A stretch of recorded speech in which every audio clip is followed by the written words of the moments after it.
identifikasi jenazah kapal tenggelam Labuan Bajo.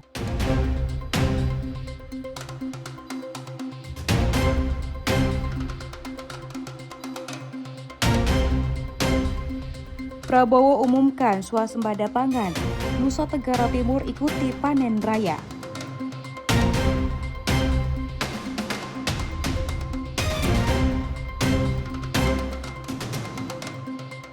Nusa Tenggara Timur sambut wisatawan Australia, dorong kolaborasi pariwisata internasional.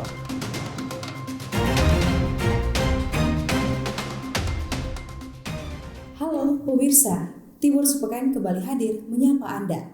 Selain 3 topik utama tadi, kami juga menghadirkan informasi penting lainnya. Anda juga dapat menyaksikan Timur Sepekan dan program menarik lainnya melalui live streaming www.timortv.com. Bersama saya, Salvi Muruk. Inilah Timur Sepekan selengkapnya.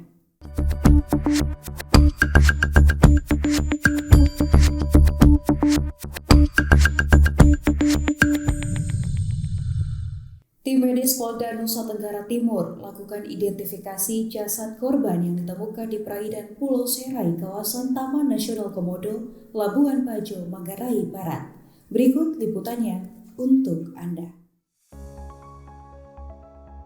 Tim medis Polda Nusa Tenggara Timur, Kabid Dotkes Polda Nusa Tenggara Timur (EKBP) Dr. Heri Purwanto lakukan identifikasi jenazah yang telah ditemukan dalam kasus tenggelamnya kapal wisata KM Putri Sakinah di perairan Pulau Serai, kawasan Taman Nasional Komodo, Labuan Bajo, Kabupaten Manggarai Barat. Sejak Minggu 4 Januari telah ditemukan 4 jenazah yang diduga jasad pelatih klub B sepak bola Valencia asal Spanyol dengan mencocokkan DNA atau sidik jari juga ciri fisik korban. 4 korban hilang, baru 2 ditemukan, saya luruskan ya, 2 ditemukan, sudah kita lakukan tugas kita sebagai tim identifikasi DPI. 1, yang pertama yang jenazah anak perempuan sudah teridentifikasi dengan matching sidik jari, itu sudah primer, jadi tidak terbantahkan, di samping mendukung sekundernya seperti warna rambut, tinggi badan dan sebagainya ya, gitu. Terus yang kedua yang baru hari Minggu kemarin itu ditemukan lagi jenazah berjenis kelamin laki-laki dengan tinggi panjang jenazah 190. Kita lakukan pemeriksaan postmortem, kita dapatkan data-data yang saya sebutkan tadi. Ada sidik jari sudah kita tidak dapatkan, sehingga kita tidak bisa mematchkan dengan data sidik jari dari kedutaan. Heri juga menambahkan 2 korban anak laki-laki yang belum ditemukan telah diambil sampel DNA dan tulang dari ibu atau ayah yang nantinya akan dicocokkan untuk mengetahui identitas korban. Nanti kalau properti atau apa kita nggak dapat sama sekali, nanti kita ambil sampel DNA, tulang kah, sumsum tulang kah, atau mana dari 2 ini nanti kita akan cross match dengan ibunya atau bapaknya. Kita sudah ambil sampel ibunya, nah nanti kita tinggal nunggu mana yang match. Kalau match berarti ini si A, si B gitu. Hasil identifikasi jenazah terus dilakukan dengan mencocokkan berbagai data yang ada. Masyarakat dan pemerintah diharapkan terus berkolaborasi serta berupaya menemukan jenazah yang hilang. Dari Kupang, Salvi Muruk melaporkan untuk Timor TV.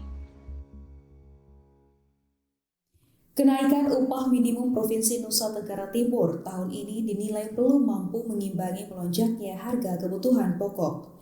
Pekerja keluhkan daya beli yang kian tergerus, sementara biaya hidup terus meningkat di berbagai daerah di Nusa Tenggara Timur. Berikut liputannya untuk Anda. Upah minimum Provinsi Nusa Tenggara Timur resmi mengalami kenaikan dibanding tahun sebelumnya. Penetapan ini dilakukan pemerintah daerah dengan mempertimbangkan pertumbuhan ekonomi dan inflasi. Akademisi bidang ekonomi Dr. Roran Fangidai menilai penetapan UMP dan UMK didukung oleh tingkat inflasi serta PDRP setiap provinsi atau kota untuk menjadi hak tenaga kerja. Terkait dengan penetapan UMP dan UMK di Provinsi Nusa Tenggara Timur tahun 2026 ini, kita melihat bahwa adanya peningkatan UMP yang awalnya itu 2,3 juta sekarang meningkat menjadi 2,4, di mana kenaikan ini sebesar 126.000 sekian. Nah, ini menunjukkan bahwa adanya perhatian pemerintah terhadap hak dari tenaga kerja. Roland juga menilai kecukupan upah minimum bagi pekerja tergantung pada kebutuhan hidup dan jumlah pengeluaran yang berbeda tiap individu. Kalau kita bicara terkait dengan kecukupan bagi tenaga kerja, ini menjadi satu hal yang relatif. Karena secara ekonomi kita bisa melihat bahwa penetapan UMP dan UMK ini dia didukung oleh tingkat inflasi Provinsi Nusa Tenggara Timur yang ada di angka 1,4 ini lebih baik dibandingkan nasional di 1,7. Nah, ini menunjukkan kondisi ekonomi yang baik. Tetapi juga kalau kita bicara cukup tidaknya, ini kita akan melihat dari dua sisi. Yang pertama, tenaga kerja yang berkeluarga dan yang tidak berkeluarga. Sementara itu, besaran kenaikan dinilai masih terbatas dan belum sepenuhnya menjawab kebutuhan hidup layak para pekerja. Menurut pendapatan saya, UMR di Kupang masih sangat rendah, tapi biaya hidup mahal. Semoga ada kebijakan yang mempermudah dan seimbang. Dari Kupang, Salvi Moruk melaporkan untuk Timur TV. Musim barat mulai tiba di kota Kupang, membawa potensi peningkatan kasus demam berdarah. Mengantisipasi hal tersebut, Dinas Kesehatan Kota Kupang memastikan program penyebaran nyamuk Wolbachia terus berjalan sesuai target hingga tahun 2027 mendatang. Berikut liputannya untuk Anda. Sisa air hujan yang mengenang di wadah sekitar rumah kerap menjadi tempat favorit nyamuk Aedes aegypti untuk berkembang biak. Warga Kota Kupang kini mulai rutin membersihkan genangan air sebagai langkah awal pencegahan di tengah musim penghujan. Selain pencegahan mandiri, pemerintah Kota Kupang juga mengandalkan teknologi biologis Wolbachia.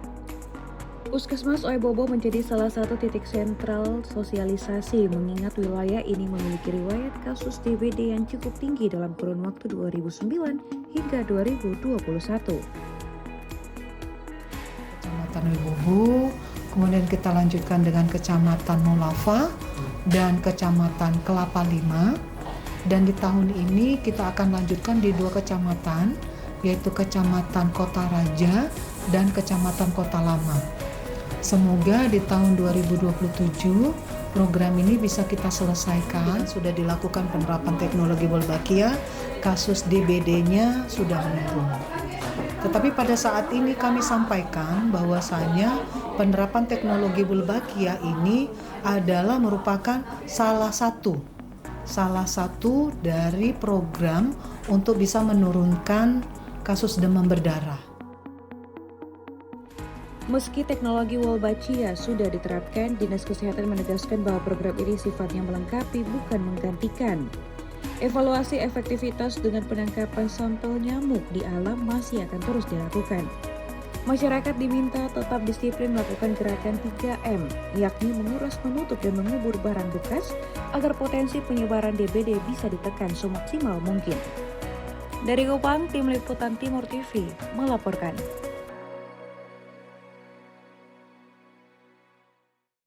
Pemirsa, hujan yang mengguyur Kota Kupang menyisakan genangan air di sejumlah ruas jalan. Banyak karena drainase yang buruk, namun juga kontur jalan yang tidak rata, diduga menjadi penyebab air terperangkap di badan jalan. Berikut informasi selengkapnya untuk Anda. Seperti inilah kondisi Jalan Bakti Karang dan Jalan Nangka, Kota Kupang pasca hujan reda Selasa sore. Meski intensitas hujan sudah menurun dan berhenti, genangan air ini tak kunjung surut. Tidak terlihat adanya lubang atau kerusakan aspal yang parah. Air ini justru tertampung akibat permukaan jalan yang cekung sehingga membentuk kubangan setiap kali hujan turun. Akibatnya pengendara harus ekstra waspada. Laju kendaraan terlihat melambat saat melintasi titik ini untuk menghindari cipratan air maupun risiko tergelincir. Warga berharap ada perataan aspal di titik cekungan ini agar kenyamanan dan keselamatan pengguna jalan tetap terjaga di musim penghujan. Dari Kupang, Tim Liputan Timur TV melaporkan.